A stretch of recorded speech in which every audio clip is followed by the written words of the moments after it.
गंभीरता से टीचर की बात को सुनते थे। लेकिन कुछ विद्यार्थी ऐसे होते थे जो जब टीचर पढ़ा रहा होता था तो कभी आपस में बात करते थे, कभी इधर उठते थे, कभी उधर उठते थे, कभी इधर बैठते थे, कभी उधर बैठते थे, कभी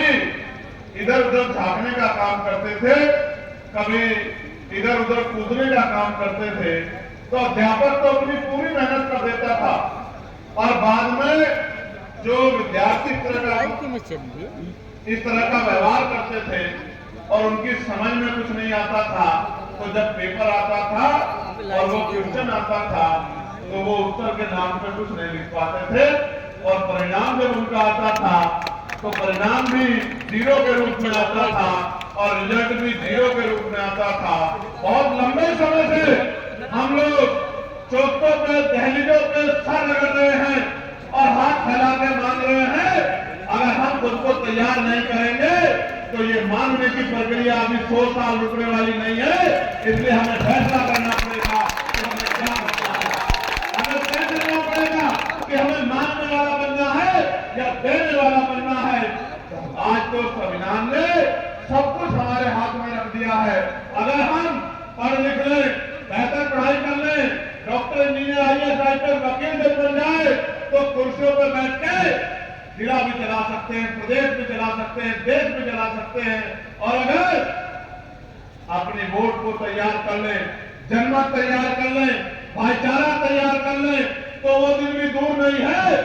कि हम विधायक भी बन सकते हैं, सांसद भी बन सकते हैं, मुख्यमंत्री भी बन सकते हैं, प्रधानमंत्री भी बन सकते हैं, केंद्रीय मंत्री बन सकते हैं और देश की राज को अपने हाथ में भी ले सकते हैं, अपने लोगों के आंसू भी पूछ सकते हैं, उनकी दर्द तकलीफों को कम भी कर सकते हैं। साथियों, मैं याद करूंगा महाभारत तथा कंबूत को।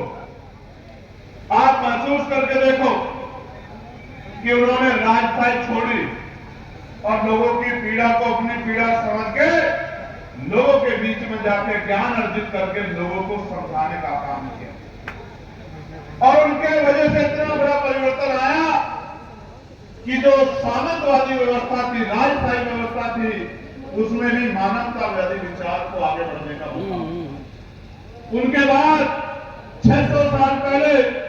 जगतगुरु सतगुरु रविदास जी महाराज ने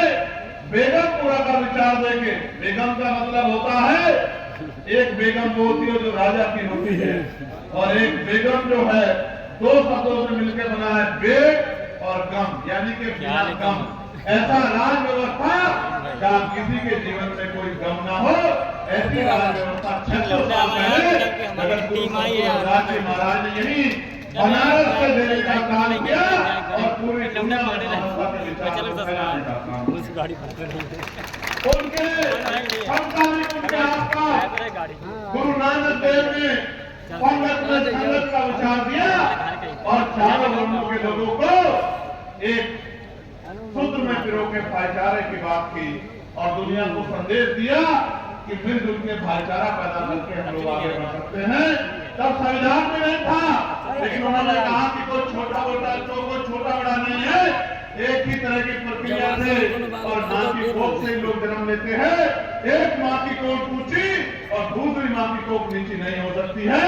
इंसान बराबर है। ऐसा विचार गुरु वाल्मीकि जी ने, ऐसा विचार संत गाडगे जी महाराज ने, ऐसा विचार नारायण गुरु ने, ऐसा विचार गुरु फांसीदास ने